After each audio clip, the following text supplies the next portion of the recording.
നമ്മൾ ആഗോളവൽക്കരണത്തിൻ്റെ 3.5 പതിറ്റാണ്ട് പിന്നിട്ട് കഴിഞ്ഞിരിക്കുന്നു. വളരെ മത്സരാധിഷ്ഠിതമായിട്ടുള്ള ഒരു സമൂഹമായി ഇന്ത്യയും മാറിക്കൊണ്ടിരിക്കുകയാണ് ഈ ആഗോളവൽകൃത ലോകക്രമത്തിൻ്റെ ഭാഗമായിട്ട്. അവിടെ പല കാര്യങ്ങളിലും നമുക്ക് ഒരു ജനത എന്നുള്ള നിലയിൽ പിടിച്ചു നിൽക്കണമെന്നുണ്ടെങ്കിൽ കാലാനുസൃതമായ മാറ്റങ്ങളിലൂടെ പോയേ തീരൂ. സ്വകാര്യ സർവകലാശാലകൾ കേരളത്തിൽ ആരംഭിക്കുമ്പോൾ വളരെ കൃത്യമായ സാമൂഹ്യ നിയന്ത്രണങ്ങൾ ഉറപ്പാക്കിക്കൊണ്ടാണ് നമ്മൾ ആ ബില്ല് തയ്യാറാക്കിയിട്ടുള്ളത്.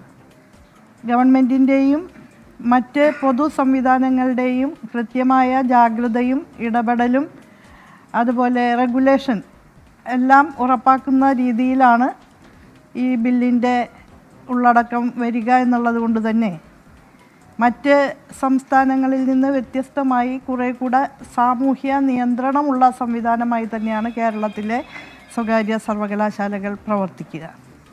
ഇത് കാലത്തിന് അനുസൃതമായ ഒരു അനിവാര്യമായ നടപടിയാണ്.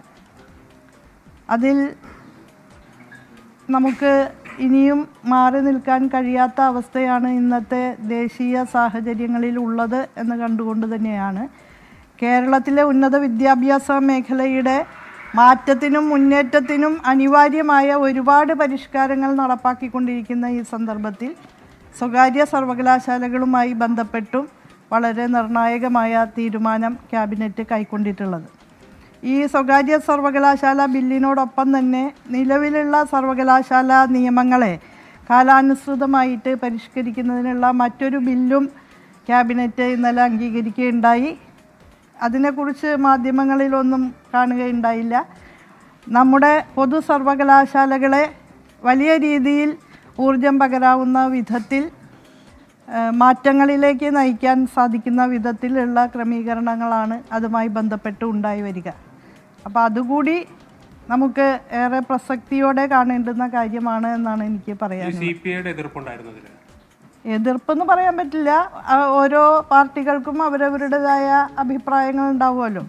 ആ അഭിപ്രായങ്ങളെല്ലാം ഉൾക്കൊണ്ടുകൊണ്ട് ഏകാഭിപ്രായത്തോടെ ഐക്യകണ്ഠേനയാണ് ഈ ബില്ല് ഇപ്പോൾ ക്യാബിനറ്റ് അംഗീകരിച്ചിട്ടുള്ളത്.